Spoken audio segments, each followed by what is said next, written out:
Welcome to the Doubles Only Tennis Podcast, where you learn the best doubles lessons to improve your game and win more matches while getting to know some of the top doubles players and coaches on the planet.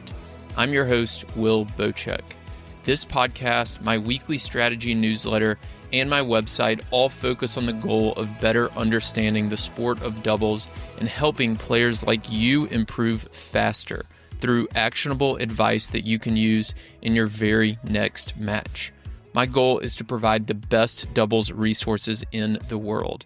And to do that, I study, analyze, and work with players at every level of the game, all the way up to the ATP and WTA tours. If you enjoy this podcast, consider becoming a Tennis Tribe member to go even deeper and take your doubles IQ to the next level. Members get access to premium podcast episodes, weekly video lessons, monthly strategy webinars, courses, ebooks, gear discounts, and a lot more. Go to thetennistribe.com/memberships to see all the benefits and sign up. Here's today's episode. Every now and then I have a conversation with someone who has so much experience and knowledge that I really like to just sit back and listen and absorb as much information as I can. And that's what you're about to hear. This conversation with Mark Bay dives deep into junior tennis and kind of the principles of developing a good tennis player. Mark has over 35 years of experience developing some of the best juniors in the country. I met him earlier this year at Davis Cup, where he is the assistant coach for the US Davis Cup team. And before this podcast, he sent me his resume, and it's way too long to read all of, but I picked out a few highlights for you just to give you an idea of how much success he's had. So he's had 8 students achieve a number 1 USTA national ranking. He has had 13 players achieve career highs on the ATP and WTA tours. He has created instructional DVDs with the USPTA. He has broadcasting experience on ESPN. He is in the Midwest USPTA Hall of Fame. And possibly most impressively, in 2017, he had 5 players in the US Open, including Mike and Bob Bryan. We start out the conversation talking about Mark's story, how he kind of got into tennis. It was not the original plan in terms of a career, so he discusses how he had some early successes and how that led to a successful tennis career. We talk a lot about Bob and Mike Bryan. He met them as juniors and eventually became an assistant coach part-time for them on tour. We talk about David McPherson, who was on the podcast recently and was the primary coach for Bob and Mike. And Mark shares what made David such a great coach. We also talk about a few stories with Bob and Mike on tour as well. And then we dive into kind of the meat of the conversation, which is junior development. Recently, Mark had 13 seniors, and 11 of those went and played college tennis, and 9 of those seniors played Division I tennis, which is still just mind-blowing to me. I talked to him about what he does differently than most junior coaches. We talk about common mistakes he sees from junior coaches, academies, as well as players and parents. And then we discuss what a typical week looks like for him at his academy. How much court time do the players have? How much of that time is dedicated to drills versus match play, and a lot more. He shares advice for parents who have junior players. And then at the end, we talk about his academy visits, where he is able to go into an academy, do kind of an audit and optimization for a day or two, and help them streamline their operations and improve the academy overall. At the very end, we discuss how to make doubles more popular as well. So I think you're going to get a lot out of this, whether you're a club level player. All these principles still apply to you. And then especially if you are a coach of juniors or a coach of college players, this is a really insightful conversation. And I'm appreciative of Mark sharing his time and knowledge with us. So without further delay, enjoy this conversation with Mark Bay. Hey, everybody. Welcome to the show. Today we have Mark Bay on. Mark, welcome. Good morning, Will. Thanks for coming on. I appreciate you taking the time to chat doubles with us. I want to talk today a lot about junior tennis. I want to talk about your relationship and coaching experience with Bob and Mike Bryan. But first, I want to start with you and your kind of tennis background and tennis story. I was reading the article you sent me the other day that was published on USTA that said tennis was not your original plan. And I feel like I hear that a lot from tennis coaches as well as a lot of doubles players on tour. Talk about your story, why tennis was not the original plan, and how you kind of ended up where you are. Awesome. Yeah, I most certainly was going through, I think, probably a whirlwind on the academic side as a child. I had skipped a couple grades, graduated high school at 16, and then obviously after 4 years of college, only 20, and I was playing a few.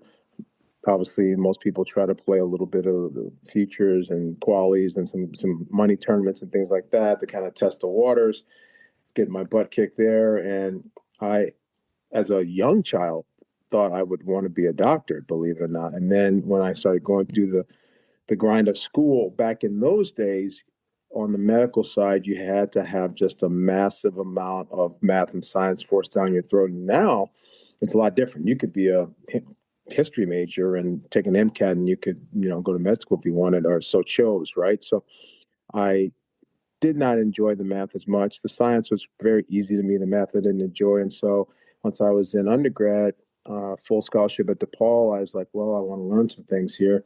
And I had a kind of a balanced pre-law actual curriculum. So it was econ, communications, some English, some poli sci, and that was to prepare for that. And so most certainly it was like, well, I'm not going to make it as a tennis player, maybe do the law route. And so I had some connections, started trying to work at some law firms, started teaching a little tennis on the side to stay in the sport, and kind of was like balancing a little bit of both of those kinds of pathways. And then who knew that working at McFetridge Sports Center in Chicago under Scott Sulloway, making $8.96 an hour, coaching 8, 9, 12 people on the court, whatever they gave me, that I would find a passion, a love, and an actual legitimate proficiency at coaching. Had no idea, had zero Hmm. idea. And so it was a complete out of nowhere epiphany. And early on in those McFetridge years, I had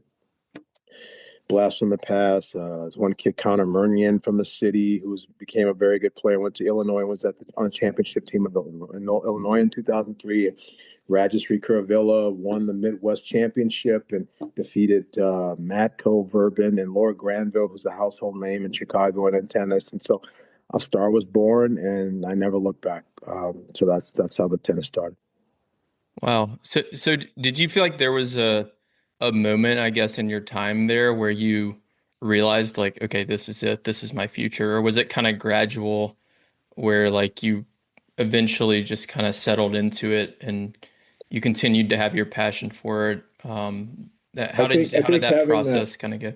I think having that home run with those first couple of students, I was building a culture in the program, and that was great. We had a program called JD, which is Junior Development. It was like a 7 a.m. Saturday morning program. I was in it as a young child and things like that. But I think that particularly those two children, I would say Connor and Registry's success, those two knocked it out of the park right away. And so I was very few ironically, after 35 years, I have not had that many players win the actual championship of the Midwest. It's actually that difficult, believe it or not. I had just as many players win national championships than the Midwest. Sometimes it can be that challenging because it's playing your peers and tough competitive matches against those that you definitely don't want to lose to. And so I would say that definitely those two quick client breakthroughs in a very short time, less than a year and a half of time, having that extremely high level success. And there was a big Mount Rushmore of top coaches in the Midwest back in those days. Jack Sharp in the local area, P.A. Neilhagen in Indianapolis, Armin Molino in Michigan. And there were these guys that were the top guys that had all these amazing students. And all of a sudden, here comes some guys barely 22, 23 years old, rivaling the best coaches that were out there right away. So I think that started giving me some of that feeling of that confidence. Hmm. So how did that lead to where you are now running your own academy in Chicago? I had strong success with that program at McFetrich in the city for 4 years. And then Steve Wild, who runs a club or owns several clubs, but actually ran the Libertyville and eventually purchased Lincolnshire clubs.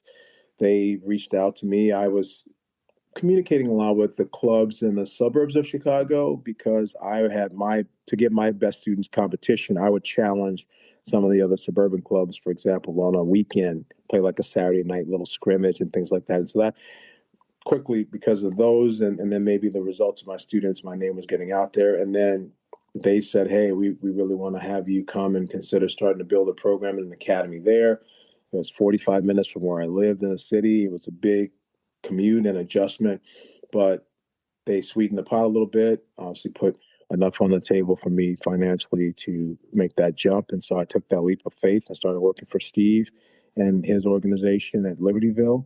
And then I spent 17 years there. So that was where a lot of the big results and major awards initially and things started coming because I had that background. Steve himself was a trench developer in the 80s, had amazing success through 80s and 90s and early 2000s. And Steve um, had his stepdaughter, Linda Harvey Wild, now Linda Secord, was top 20 in the world. And Robbie Weiss, who Steve worked with, was an NCAA champion. So Steve had done it, been there and done it, had the T-shirt. And so now he's owning the club and then giving me the space and the freedom to be able to do it my way. And that was a great time and a great partnership relative to that piece. And then congratulations to Steve now, because here he is some couple decades later, and his grandson, Jack Secord, just signed a big scholarship deal with Stanford a few weeks ago. Oh, very cool. Yeah, it's funny how these like when I have these podcasts with coaches or players and I talk to them about their kind of path, it's never super clear from the beginning, right? Like these opportunities just kind of arise and the best coaches and players to just take advantage of those opportunities and seem to be able to make the most of it. Um, at what point did you meet Bob and Mike Bryan? So, because my students were doing well, I was immediately going to all the major national championships. And then as you start doing that, that's an entirely different culture and infrastructure and group of people that you start becoming aligned with. And so you go to those tournaments, you now meet the trench coaches from Boston and from New York and from Florida, and you start becoming friends with them. And some of my best friends in tennis now come from those early years of those trench battles at the national championships. And so the tournaments around Christmas time, so the ones that are coming up now that are now currently called the Winter Nationals, they weren't called that before. Back in those days, there were two tournaments in Arizona, one that happened in Scottsdale called the Fiesta Bowl, and one that happened in Tucson called the Copper Bowl. So they were back to back. So I would take for over a decade a big group of juniors, 8, 12, 13, 16 kids with multiple coaches without parents, and go down to Arizona on Christmas Day, start practicing, eat at a Denny's, get ready, and start playing this Fiesta Bowl on December 27th.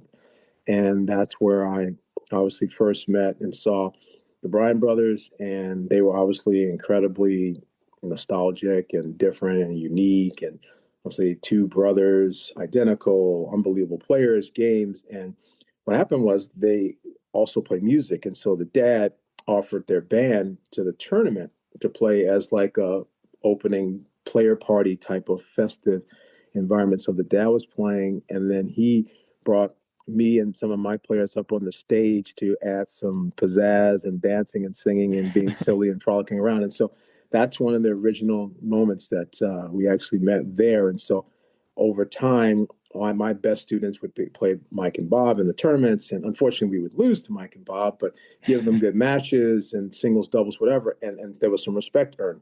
And his parents one day said, hey, let's go out to lunch. And we went out to lunch. And at that point, back in those days, Kathy Bryan was very visible at the tournament, so Wayne and Kathy together, and I went to lunch with them, started talking shop, talking coaching things. They believed a lot in what I was coaching and believing in. They liked how my players were playing. And so then that transitioned to them actually inviting me as a guest coach at their academy in Cabrillo, in Camarillo, California, called the Cabrillo Racket Club. And I would come there, start practicing with them. And then later on, some of my students, I would bring them in preparation for the Easter Bowl. Like I'd bring two boys and we'd play Davis Cup, singles, reverse singles, doubles, things like that. I've had multiple students train and stay in Wayne and Kathy's house, Connor Murnian, Shauna Zuccarini, many kids over the years. So it just grew and evolved. That picture that you saw that I shared with you, I think might be 1995, a year where Stan Smith and Ramsey came as well. And so that picture has Ramsey Smith as the current Duke coach in that photo. And obviously Mike and Bob and myself and Wayne and everyone. And we're all a lot bigger smiles and a lot thinner back in those days. But yeah, that's all of us. And I'm pretty sure that's a 1995 photo. So that would be some 30 years ago. What were they like as juniors, and what about like their development led them to become the best doubles team of all time? Well, Kathy was very involved in the technique part. Wayne was the boss, the manager. He was a technician, but he also was the promoter, the boss. Wayne just was a jack of all trades, like a football guy that actually played tennis himself at UCSB, and just an all around athlete and just understood sports very well. So Wayne was always kind of the overarching soundboard for it all. And then Kathy just took a lot of real personal time with it. They were doing a lot of half an hour privates. The guys were getting out of school around 1:30, 1:45, so they could be at the courts and they could play from 2 to 6. And so between 2 and 4, back at that academy, they would get private lessons, half an hour private lessons, and they'd play sets with other kids. And then Wayne always had a big program with 85 kids from 4 to 6, where the kids would do all the different drills that Wayne practiced and singles and doubles. And then contrary to a lot of programs, what Wayne would do at the end, when all the parents were coming up at 5:40, 5:45 to pick up the kids, he would finish on these massive game synergistic highs and just playing these fun games that everyone walked out having a blast. And there was a lot of merriment and camaraderie. And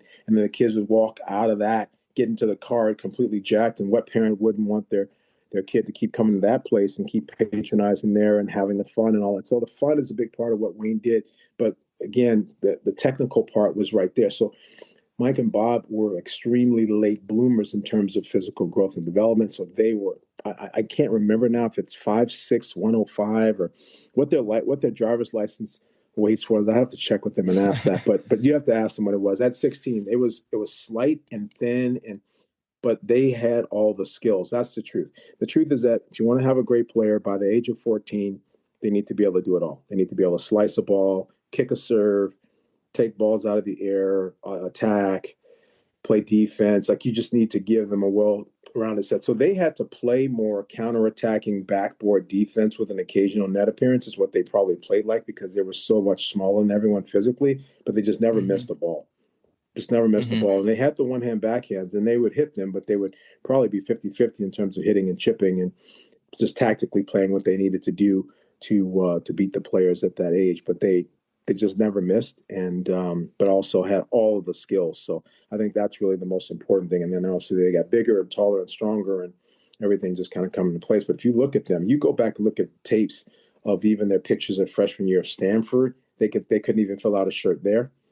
And if you go look at the video, for example, of when they at the U.S. Open wildcards, there's this easy video that you can YouTube where Bob's playing Rafter and Mike's playing Agassi that opening day, and you could still see how, from a physical standpoint, they didn't look anything like the actual doubles players that you come to know them as on the tour, for all those years. That's so funny. Yeah, I'll see if I can find some of that and link to it in the show notes for people listening. At what point did you start helping them out on the pro tour and join the coaching team? So I was always just a big fan and supporter of them. I was close to that family for all those years, so we never stopped that bond. I was always just kind of a fixture. I was part of the family. I ate breakfast at the table, and Kathy made it, and played Risk, and spent the nights in their houses with no video games, and played Nerf hoop, and I wasn't great at music back then. Since then, they taught me a little bit of drums, so I'm a hack drummer now. But I just was kind of part of the family. But as they went for 2 years of Stanford, and then in 1998 they won the NCAA's as a team at Georgia, one of the best college teams ever assembled, ever played on paper, and probably just factual. I was there. And so I've been in every NCAA team championship now since 1998. I've not missed one. Obviously, there was not one in COVID. So I've been there. But in 98, they beat Georgia at Georgia for love. And the Goldstein played one. Mike played two. Bob played three. Ryan Walters played four. Jeff Abrams played five. And Alex Kim played six, who went on to be top 200 in the world. So just an unbelievable team. They won it. And then Mike and Bob won the doubles, and Bob won the singles. And so I was around even in those moments, right, because of the college and that connection. And ultimately, they went out on the tour. They started struggling a little bit in the beginning. And I was invited. There was a tournament called the RCA in Indianapolis. So I was invited to come over because a couple hours from Chicago. And I helped out a little bit with the Twins there. And that was right around 2001. And in that particular tournament, they didn't win it, but they had a decent result, and they liked some of the things, some of the scouting and some of the practice on returns and some of the things I was mentioning and offering at that point. So Bob was like, "Hey, yeah, we should have you out some more." And I just said, "Well, I'll start trying to come out around as best I can around my junior schedule, which is very busy, but let's try to do something." And so ultimately, that's how it started, that discussion, and then that led to the point where in 2003, I guess one of the first big wins was in Cincinnati. They won the tournament in Cincinnati, that Masters Series. And again, that's a period right after junior nationals, and things are kind of dead there. And so I started going there. And then it became a little bit of Miami over spring break, Cincinnati just after nationals, US Open. And then it grew from there. So ultimately, by the end, I was probably doing 4 or 5 tournaments, 6 weeks, and some Davis Cups. And I was working that around my junior schedule, and I kept going. And obviously, Dave McPherson came on in 2004. So Phil Farmer was there with me in that 2003 year where they won that Cincinnati. And then Dave McPherson came on in 2004. So Macker obviously ran the show there. And again, I just was always a bug on the wall, an assistant guy, speak when spoken to, not try to rock the boat, just try to help the ship, and really with Dave, I thought one of the more interesting things. One of my nicknames, some people that know me in tennis, my nickname is Baywatch. That's what people call me, and I just have a really good eye for things, being observant, not just tennis, life in general. But I, for example, would go and scout, and I would scout separately from Macker. I would never go scout with him. I would scout separately, and then I'd bring him everything that I saw. He would synthesize that with everything that he saw. He would make the decision, the plan, then this is what we're going to practice the next day. This is going to be the game plan for the match. He would tell the guys in the locker room. I would stay there on the bug on the wall, say nothing, and just be there to support. But I was always offering the information that would help the game plans and everything, and then obviously be on the court to do some of the repetitive hitting, or primarily do a lot of right-handed serves because Dave was left-handed, and try to mimic some of the serving patterns that you might see of the players that they might play, and things like that. But ultimately, I would say a returner, a server, a scouter, a team supporter, and obviously my own eye. Technically, if I saw anything and they asked or they needed help, I would interject then, because it's not good coming in only 5 or 6 weeks and trying to make a huge change or something. Then I'd be gone after a couple of days. So ultimately, my job was to support in any way I could, like a little jigsaw puzzle piece without rocking the boat. And I think I tried my best to do that over the years, and working for them is some of the best work I've ever done in tennis. That's cool. That's really well put. I think that's great advice for any kind of younger aspiring coaches listening, because it sounds like you did a great job of, providing as much value as you could, but also having like the self-awareness to not interject too much, as you said, because that just wouldn't have worked, only being there, 6 weeks a year or whatever it is. So that's really impressive that you were able to do that. What did you find was the most difficult part of coaching them, or being a part of the coaching team? Well, I just felt that the the doubles is just an incredibly stressful place. And once they went to no ad and super breakers on top, it's super, super stressful. And let's face it, doubles money is 1/14 of singles money. So you're trying to perform, you're trying to do well, you're trying to win titles, you're doing the best that you can, and any little thing can tip the scales. The margins are so slim in doubles.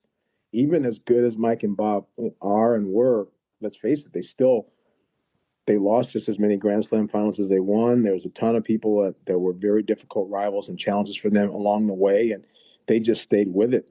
Again, their parents built it. The parents built a winning product a long, long time ago, and then everybody else just added. Right? Dick Gould added some more magic, and there's just more people that added. But the momentum of what they had and who they were is just it was already pretty much a force to be reckoned with, and they were just going to be an avalanche going down a successful hill, right?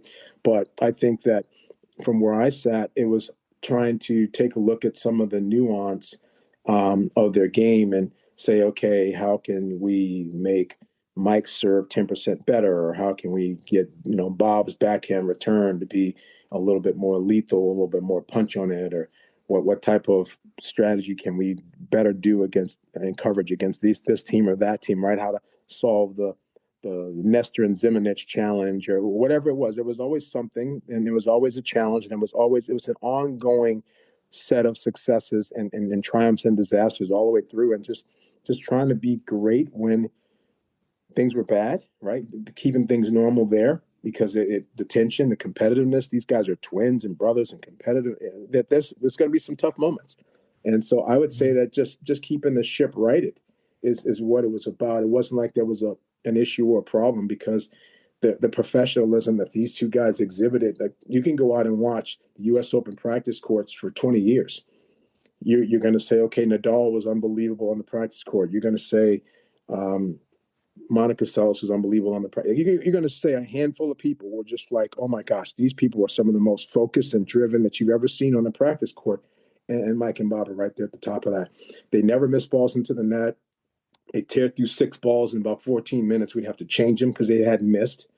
And missing a ball. If I missed 1 or 2 balls in practice, they would be like, hey, were you out last night? Or like it would be a question. Missing a ball or 2 was like, you're on probation, sir. So I'm not going to say that pressure was real. I'd say the only time other than that I felt that kind of pressure was warming up Bob with Martina Navratilova for a mixed doubles final because Martina Navratilova is one of the most intense practice human beings I've ever been around. But I'd say ultimately just the mandatory necessity of giving them enough reps and quality balls to make sure they felt good so they could go out and do their thing. That was the number one job and task and pressure. If I asked Bob and Mike what makes you a great coach, what your best quality is as a coach, what do you think they would say? It's a good question because I know I've never asked them that, and I don't know if they've ever been asked that. Uh, Obviously, I'm just my relationship with them is just as strong as my coaching background and knowledge. So I think that it's easier to take information from someone when you've had. I just think that I've just been there. I've just been there as a solid set of information, springboard support from when they were young children all the way through. I've cared about them, cared about their success, and then offered everything that I could to help the situation be better for the next day.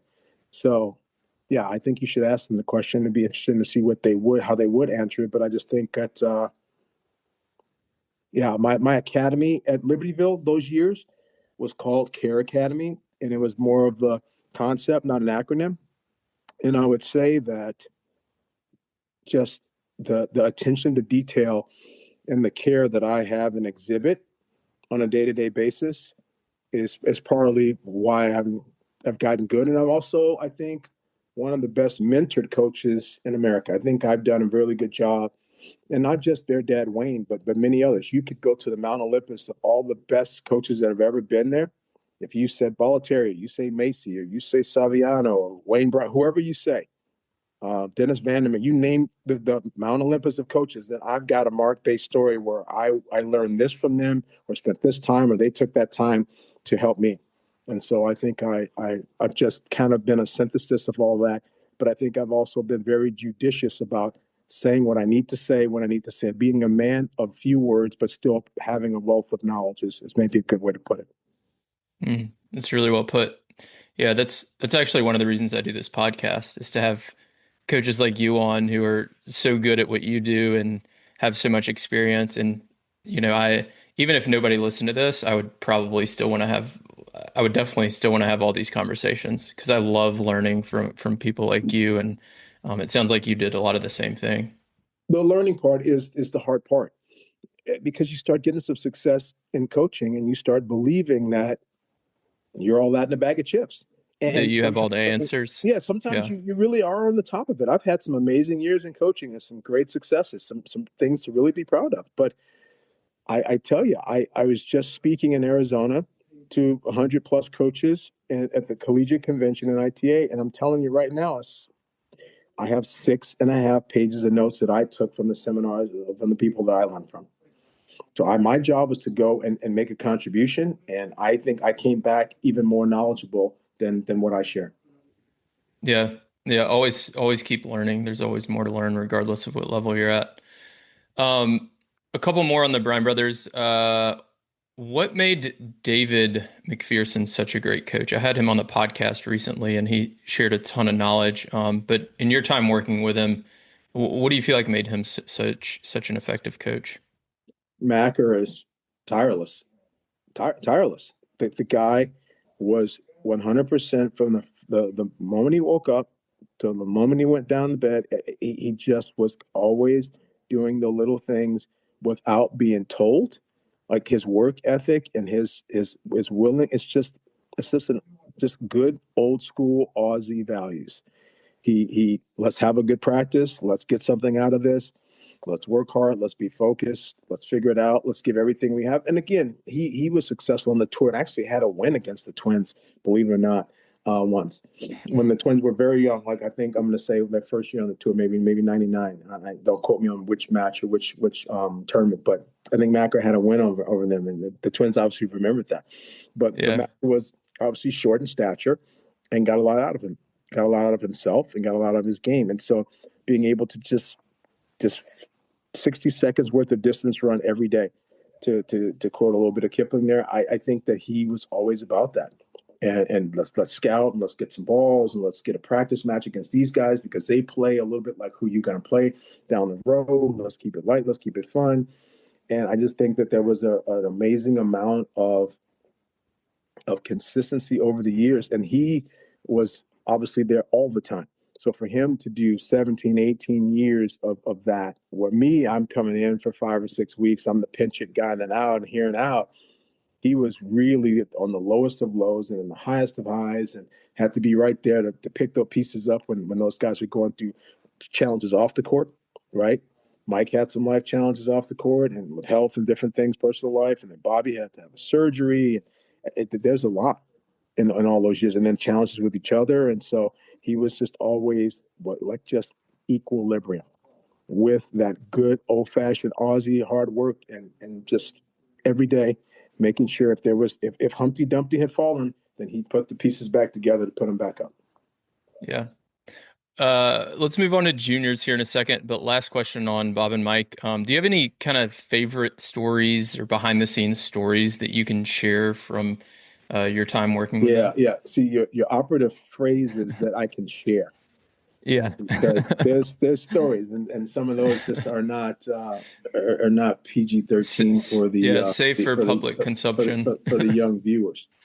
Uh, I would say that these guys,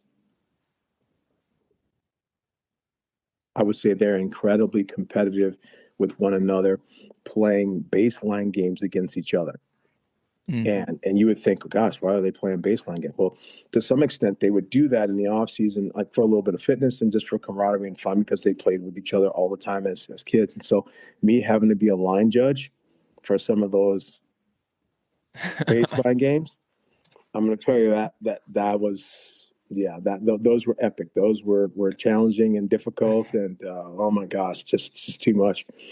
um, trying to manage that and make sure they weren't going to tear each other's heads off in those kind of instances. Now, they did tell the story on Roddick's podcast about in Australia when Bob got a little bit sick of Mike, and then he hit him in the head in the Australian. They did tell that Oh on my Roddick's God. podcast, so that it wasn't like intentional. It was like just a reaction kind of hit, but hit him pretty hard, and we were worried that Mike might be concussed there. He ended up being okay, and they ended up making a run to the second week of that tournament. But that's a crazy story that they did tell on Roddick's podcast. But yeah, I would say that some of the baseline games. I would say some of the great stories are just the good old times, or like when they first started making their first million, they bought a Mercedes Benz, and we used to hang out in their townhouse and eat this Wood Ranch barbecue, and they blast Dave Matthews in the house all day, night long. I was not a Dave Matthews guy. I learned all the songs, and then they ended up gifting me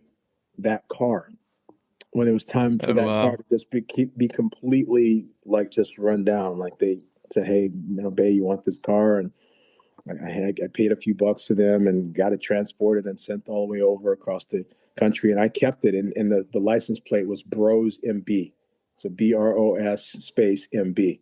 So like Bros Mike and Bob, Bros Mark Bay, whatever. And I Yeah. kept, and I still have that license plate till this day. At my place.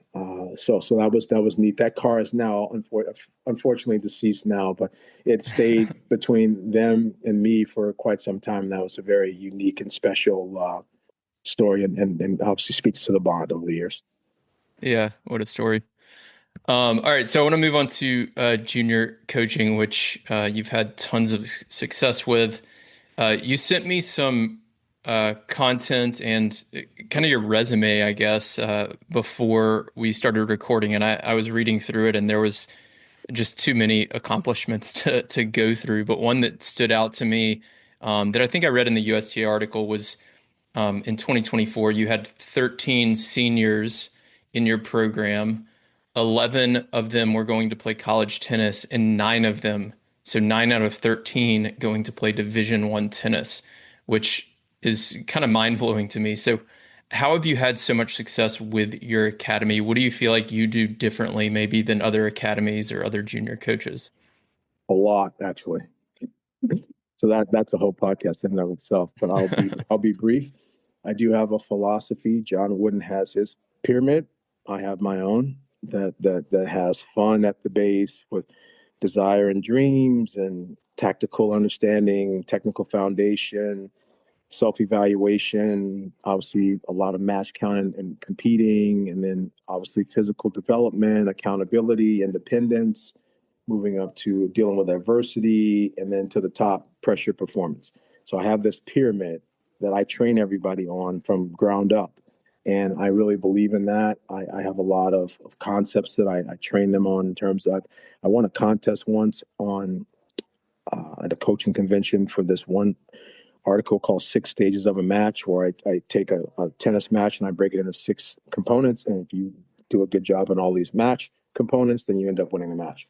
Train them on that. I think I've always been a big all court coach, big believer in all court tennis. So we do 15 minutes of doubles every day. The doubles skills translate into the single skills. And so my product I may not have as many 12 and under national champions, but I've got a lot of kids that went in the 18s and have done very well in NCAAs and obviously beyond. So I feel like it takes longer to bake the cake that I make, but I think it's a much better and more complete cake at the end. And so I feel that it's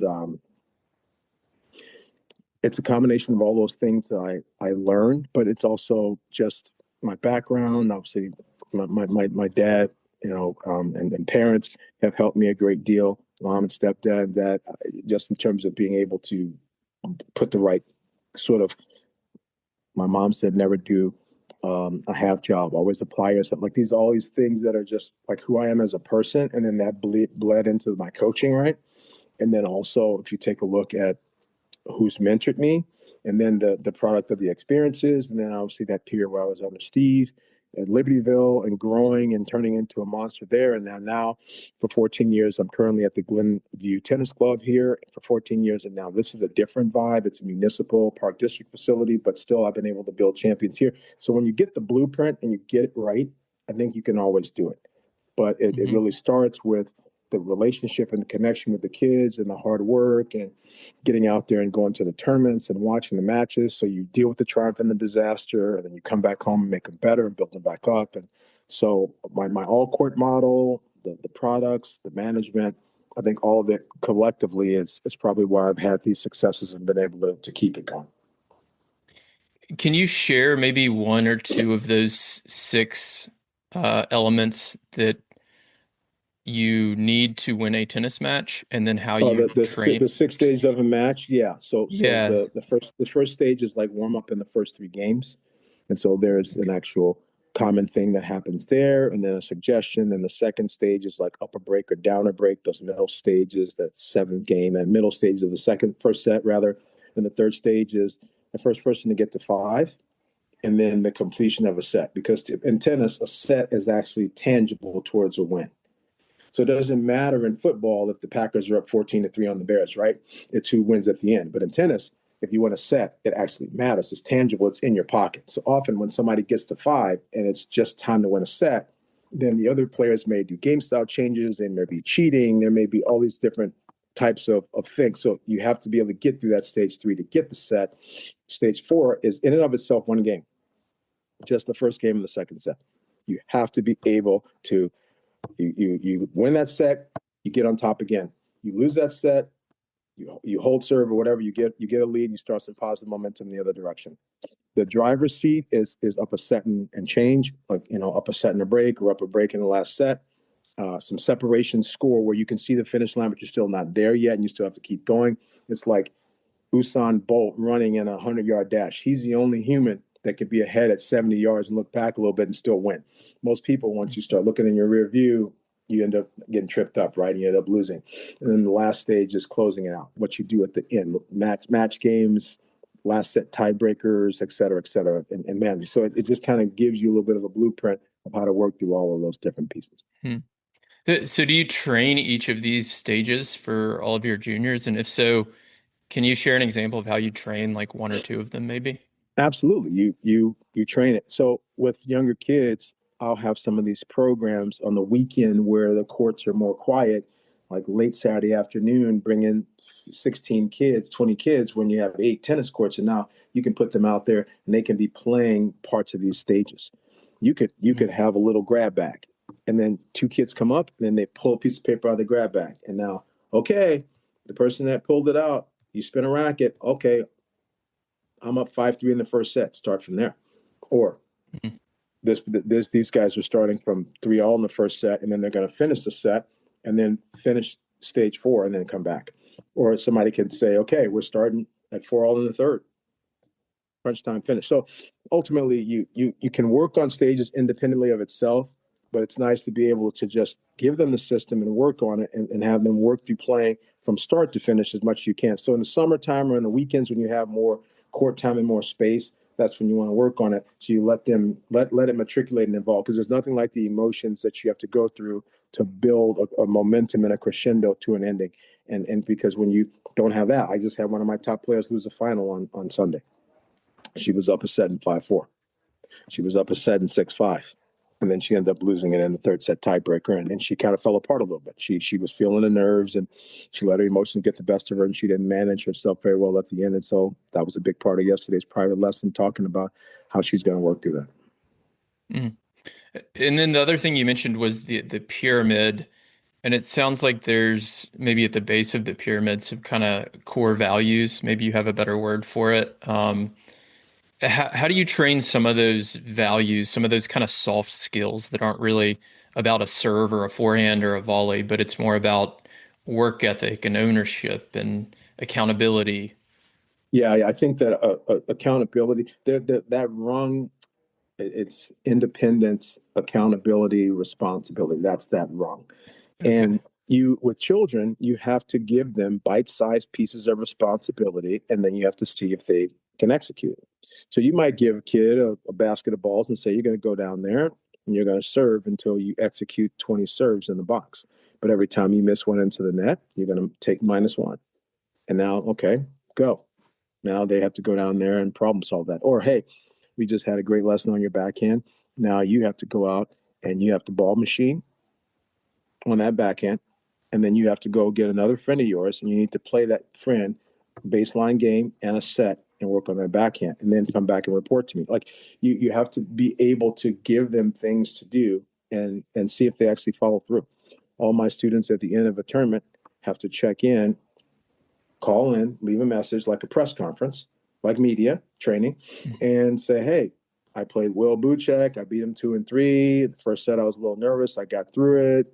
The win was a little challenging. I double faulted a bunch, but then I moved my toss back. I figured it out. Like, they have to be able to walk me through what happened so I understand. Their parents can send me their feedback in an email or something separately, but I want the pure feedback from the player and what they saw, because in tennis, it's the most dysfunctional sport of all sports, because you have all these great coaches and they're not at the competition. In tennis, the coach is at the competition 2% of the time. If it's football, the coach Wow. is there. If it's soccer, the coach is there. If it's baseball, the coach is there. The coach is always in real time helping them. And in tennis, even if the coach is there, now I'm sitting there and I can't do anything. I can prepare them, but for the first two sets, I have to sit there innocuous and not be able to make an interjection. And if they split sets, then I can actually say something. So even if I'm there, I can't make an impact unless it's preparation, right, and scouting. And then even when I'm there, I have to be quiet. So tennis is incredibly dysfunctional, and it takes a longer time. So if you don't have players that have independence and you haven't trained them in some of these other skills, and they don't know how to fend for themselves, if you will, you can't call a 20-second timeout and say, come here, Kobe, come here, Caleb Williams. You can't do it. They have to figure it out. What are some of the most common mistakes you see from junior coaches or academies, and then also from junior players? So I guess a couple of separate questions in there.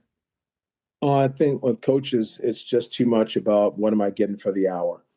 They don't understand. That's something that I'd say I learned at Libertyville with Steve, but the value added service provider, being able to give more value than even what people think that they're monetarily paying for. And how do you do that? Ultimately, over time, you need to be respected for your time. You need to be paid. You don't need to be a doormat.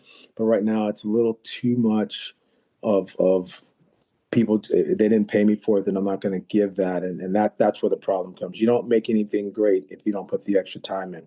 Think about anything that's great. It doesn't matter. Bake a great cake. Put together a jigsaw puzzle. Whatever it is, you do something. Mhm. You write a research paper. It takes time, and sometimes it doesn't fit in a nice, neat 1 hour box. And so how are you willing to do the extra things that it takes? And when I was a young coach, I would say I'd say I was better than I am now. I'd say right now I'm wiser and more accomplished, and I can get to the root cause of problems quicker. But when I was a young coach, I was just voracious. I was just out. I don't know how I did what I did. I have no idea.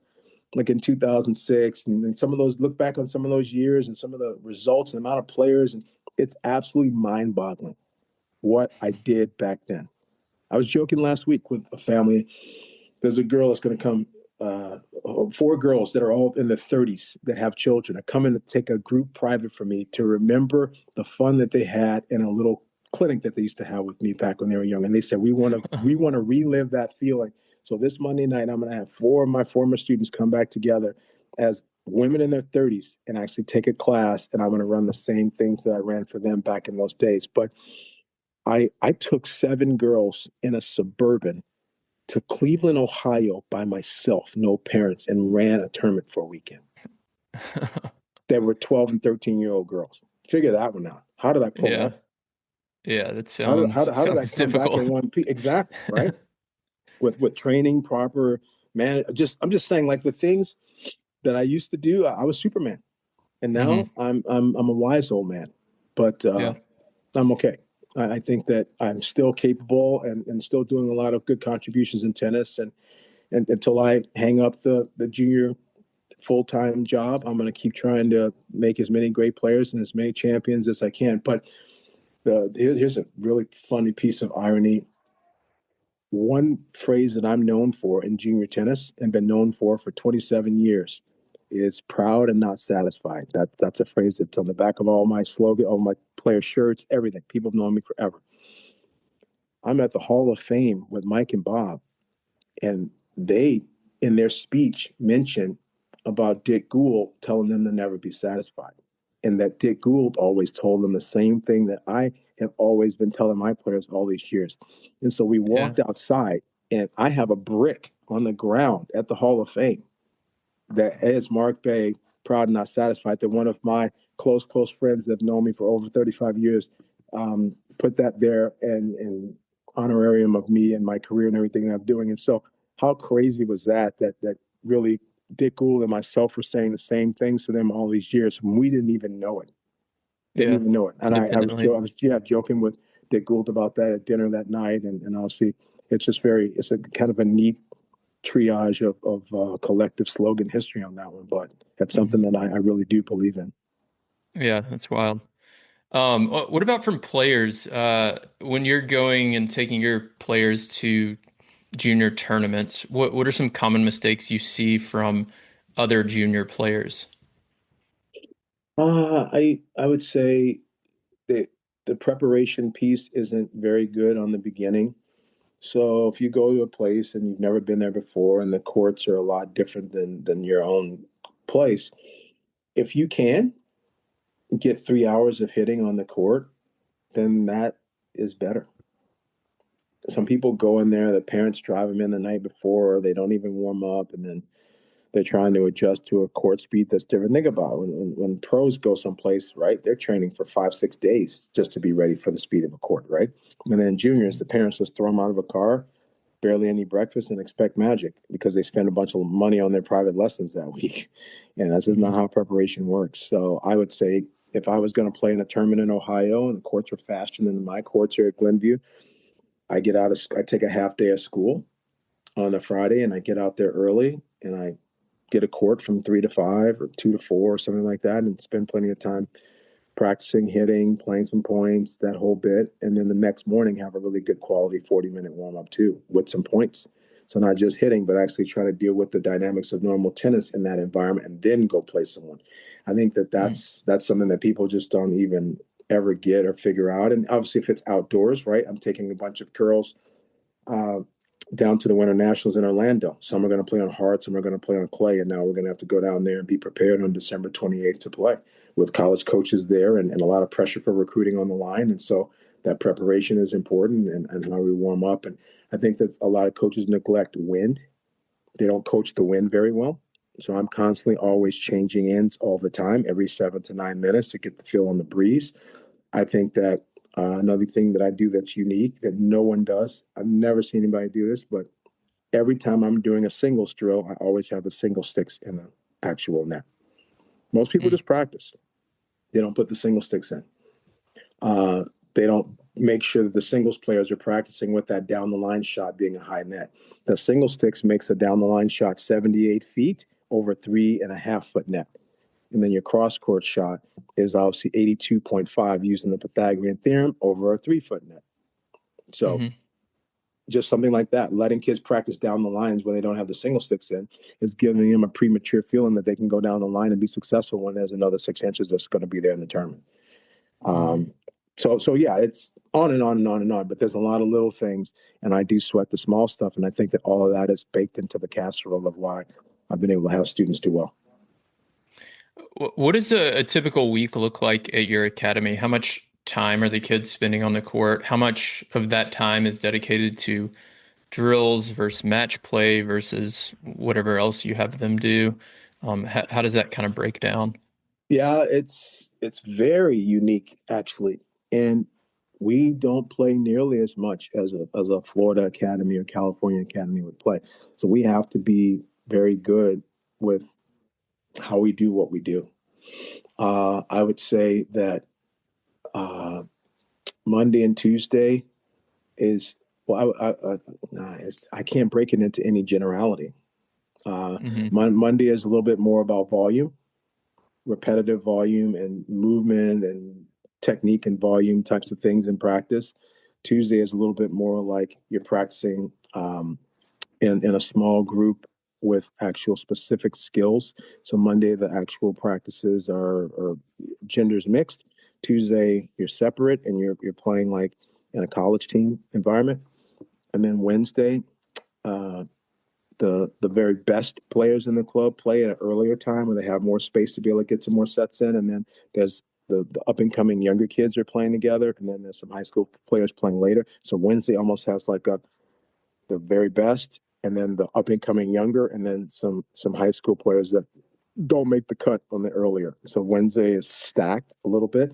Thursday is more just the best of the best playing a lot of points against one another to get ready for the tournament.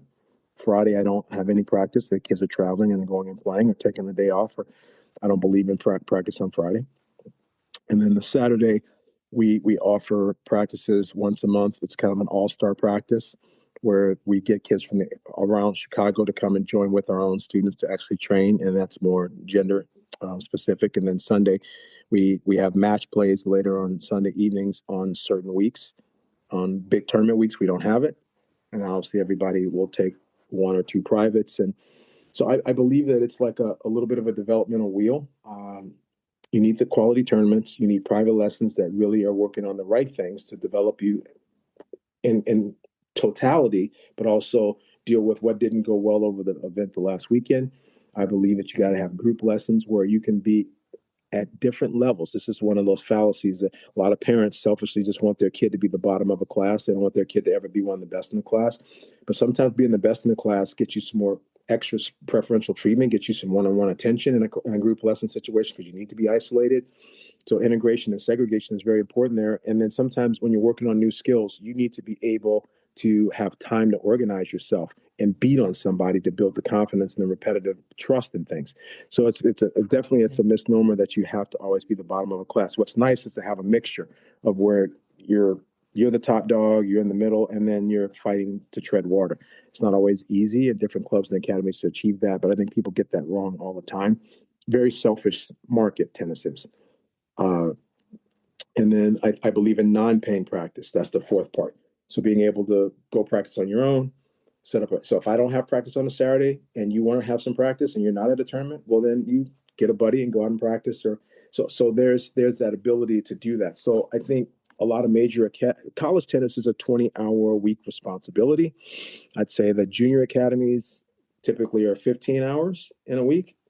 And then most homeschool after school programs, people that go to regular school, are playing between 7 and 12 hours, depending on the program and the amount of money and everything else. And obviously, our students are doing a la carte fitness. So we don't have fitness as a part of the program. There's 2 or 3 trainers that work with the players in our program. So obviously, a big academy would have 15 hours of tennis plus some fitness baked in there. College is 20-hour commitment. So we're trying to ramp our kids up to the point where we get the best quality 12 hours in a week, get the best results, and then hopefully they're able, as they get older and stronger, to be able to make that adjustment and go into what college tennis the demands of what college tennis would put on you. Super interesting. I want to be respectful of your time, so I'm going to skip a couple of these, but I do want to ask what advice you would have for a parent who might be listening to this who has a junior tennis player. What question should they be asking their coaches? What should they be looking for in an academy to make sure that their child is in the best position to succeed? Sure, it's a tough question actually. I think that there's no parent manual. Not to plug Wayne Bryan, but I definitely take his book, Champion, Children in Athletics and Academics. I do make that a required reading for a lot of the young parents that first started my program. So right away, it's not that I'm necessarily just saying that it's Wayne Bryan's principles that are the only thing that I believe in, but I think that Wayne did a nice job of putting out a simple book and a blueprint there to help some people. But there's so many mistakes, so many pitfalls, so many problems. A kid loses a match and the parents chew him out in the car on the way home, and they make residual damage emotionally on a child that lasts for years. So there's no, people are just guessing, or they're looking at who their friends are or who the most successful kids in their kids peer group are, and then they try to mimic that, and they just don't know. And so it's just a bunch of parent chatter in the lobby that a lot of times is counterproductive and not best for their child. So it's a double-edged sword, because you want them to trust the coach, but what if the coach is completely clueless and all he is on the take for the money? So you really need to get a great coach. If you get a great coach, then it's much easier to back off and trust and let take the training wheels off and let the coach and the kid go. But I think you have to do your homework first to really be able to find great coaching and understand who the better coaches are in your area and why they are, and try to align yourself there. And then I feel like there's a lot of discussion and disparity on the information about specialization. And so I'll put it like this. If your kid is a true athletic stud, right? Most parents are misguided and they believe their kid is more athletic than they really are. But if your kid's a Michael Jordan or a Kobe Bryant or something like that, they can be a late bloomer. They can do less and pass people up and all that. They can. They can. But there's so few of them.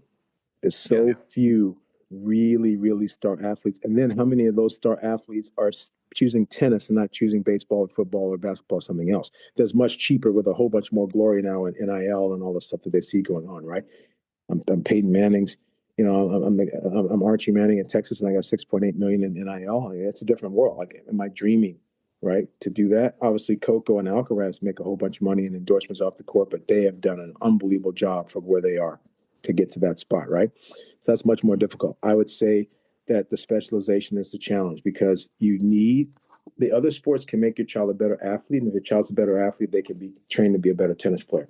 But there's a really difficult line where now the other sport, if it's taking away every Tuesday's 2 hour clinic, well, now that's 74 hours you just lost over the course of that season so you have to be careful when you're robbing Peter to pay Paul. What are you getting?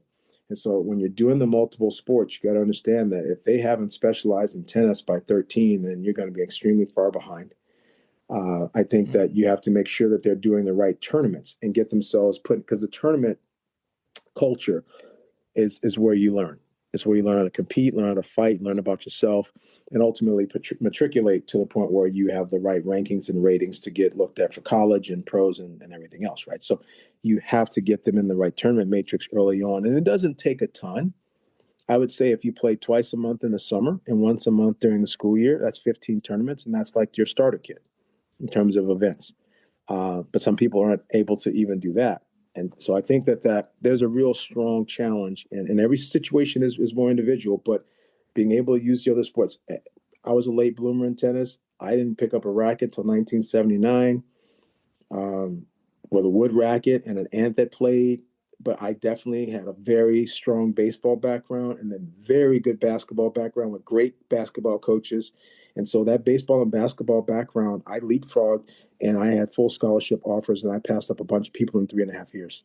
So am I a Bo Jackson or something? No, I'm not. But I was a very hungry inner city kid athlete that didn't have a lot of means, and definitely had a two-sport background before tennis. And I most certainly passed up a lot of kids that put a lot more money into that sport than I did to get a full ride to DePaul. So I'm trying not to toot my horn, and I'm trying not to dissuade or misguide people, but multiple sports are good to a point, and you really have to make sure, because tennis is such a technique intensive sport, you need to log the hours. The 10,000 hour rule, I don't know if it really is necessary in tennis, but it's got to be pretty darn close. And I definitely think Mike and Bob had over 10,000 hours. Yeah, really good advice. So we'll finish up with two questions here.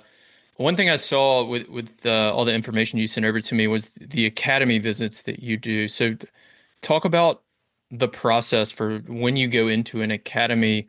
Do you have kind of a framework or system you use to help optimize an academy when you go there for a weekend, and talk about kind of what that looks like? Yeah, thanks for mentioning that. So obviously I'm towards the tail end of my career, and giving back is something that's very important. I like doing that. That's why I'm always active at the conventions and the conferences. I'm always going and trying to help people, because again, people did that for me. It's only fair to pay it forward. But I felt that there's a lot of people that are struggling with basic core uh, team building and junior lesson dynamics, adult programming, financial structures and models. And so just taking some of my background, the econ and the communications background from college and all my tennis experience over 35 years, I've decided that I'm going to have a consulting project that's going to be with me now. And then obviously after I retire from junior tennis full time and try to keep helping people go. And so, yeah, Academy Visit is something I started. I started it late in 2023. And now here we are a couple years down the road on this. And I must say, I've gone now to 14 different academies. I think that each one of these visits are unique. I don't go necessarily saying I'm going to tell everybody the same ABCD. I talk to the managers and I try to do a great job of listening to the needs of that particular facility. Do they need more staff training? Do they need more parent education? Do they need more economic revitalization of their profit loss statement? Do they need more fancy fun games and drills to make their practices more fun? Do they need all of it?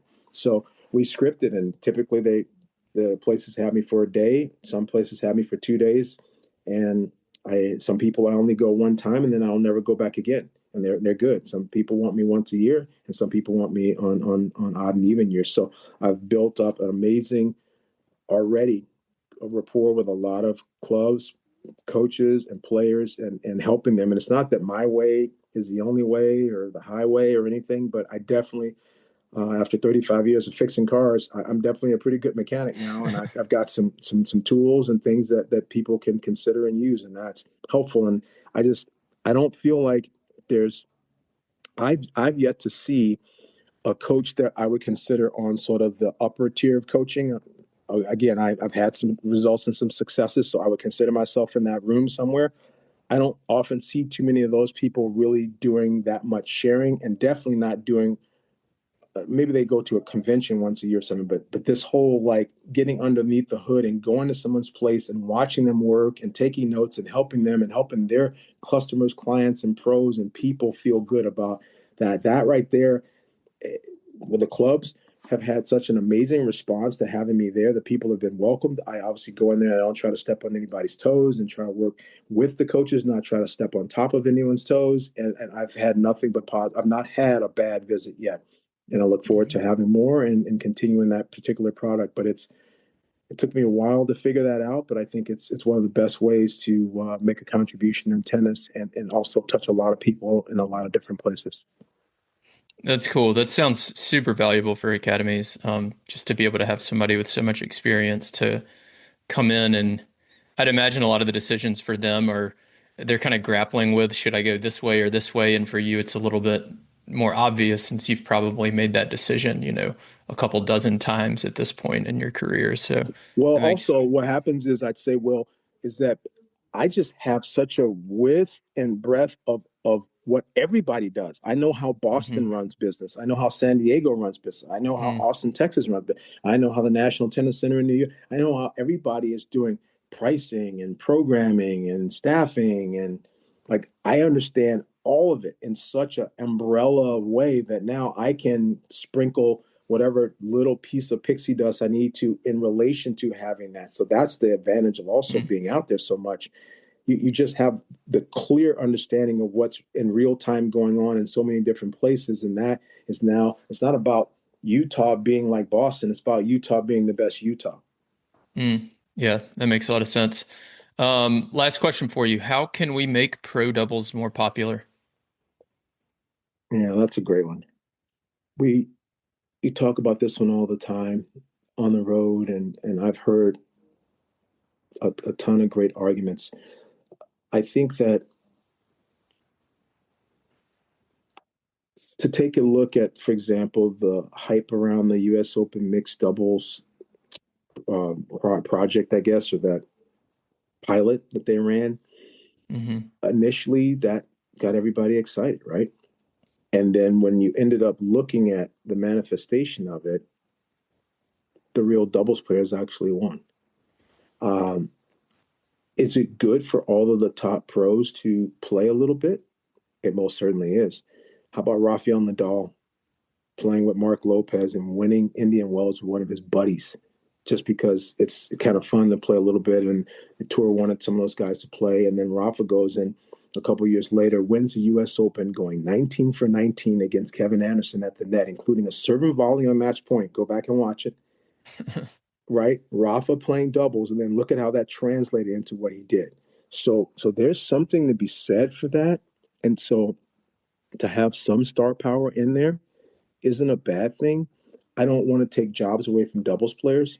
So to me, if it was a situation where a 32 draw didn't have four buys and the 32 draw had 28 regular doubles players jobs and just had four all-star teams of Novak and some of these different guys that are playing in all over, that does become interesting. Don't think that when the Bryans played against Nadal and Robredo, that wasn't exciting. Yeah, it was, right? Or if you had some guys that were combination guys, right? Jack Sock and Isner were combination guys, and then they're playing the Bryans. Yeah, that all of those things become compelling, right? Because people want to see the contrast, and also people love the big names. But the tough thing is that doubles players were never really publicized well. That's my problem. They ruined the opportunity. Mike and Bob are about as marketable and nostalgic as you could have ever had people play a doubles court. No disrespect to McEnroe and Fleming or the Woodies or anybody, but you can't get more of an apple pie, just two Yeah. kids, two American kids, twins, great guys, good fan. And they did not get prime time minutes on the stadium courts on TV. And that's a shame because if they had done that, taken advantage of that and utilized that and really pushed it and made it mundane, then it would have been easier.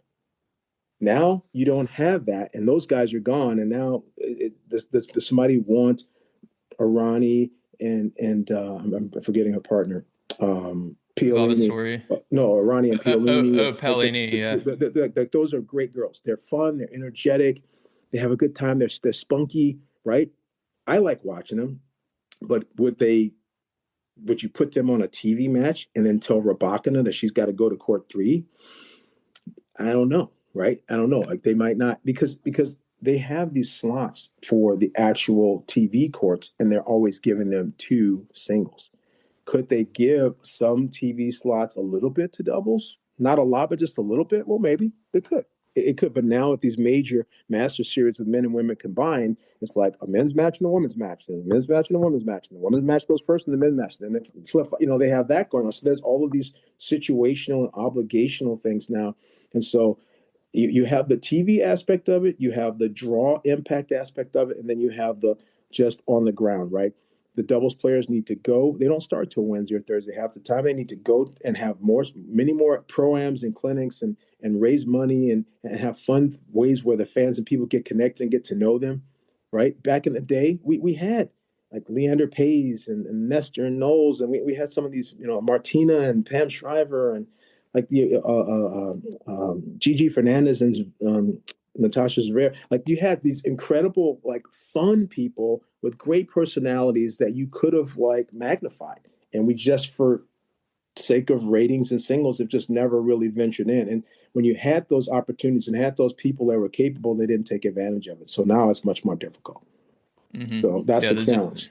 That's the challenge. I'm Yeah. happy that they've given more money to qualies and they've given more money um, to some of the doubles guys in the early rounds, and they've done some things to try to allow people to make a better living. So congratulations to Joker and all of the top players that were part of that, so that they found a way to make it more reasonable at the bottom for a lot of people to try to make inroads, but to actually make it more popular without touching people, without getting eyes on TV.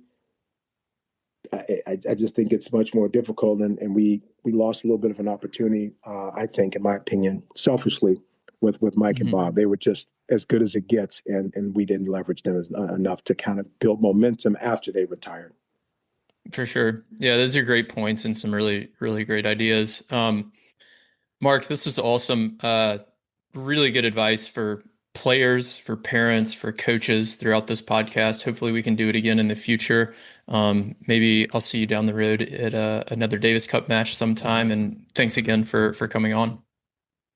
Yeah, well, thank you. I appreciate all that you do. Those little insights and tidbits that you gave us down in Delaware was very helpful. That doubles match was magnetic and amazing, and obviously a little bit of everybody went into making that a great success that Saturday. But you were part of that, and congratulations. I know that there's a lot of respect for you, not just from the Davis Cup team and Mike and Bob, but just industry wide. So congratulations on you, what you've built. And obviously you continue doing what you're doing, and I'm very, very honored and appreciative that you took the time to ask me on today. Thank you. That means a lot to hear that from you. Thanks a lot. Thanks, Will. Thank you for listening to this week's episode of the Doubles Only Tennis Podcast. If you're interested in diving deeper into the world of doubles strategy, I've created Tennis Tribe memberships that allow me to bring you more podcast episodes, video lessons, webinars, and other doubles content on a weekly basis without relying on paid ads. The lessons inside the membership will help you better game plan with your partner, optimize your practices, and become the smartest player on the court. Go to thetennistribe.com/memberships to learn more and sign up. You can also join my free newsletter on our homepage, where I share a new doubles lesson every week. If you want to connect, you can find me on Instagram, Twitter, and Facebook, or contact me through our website. Thanks again for listening.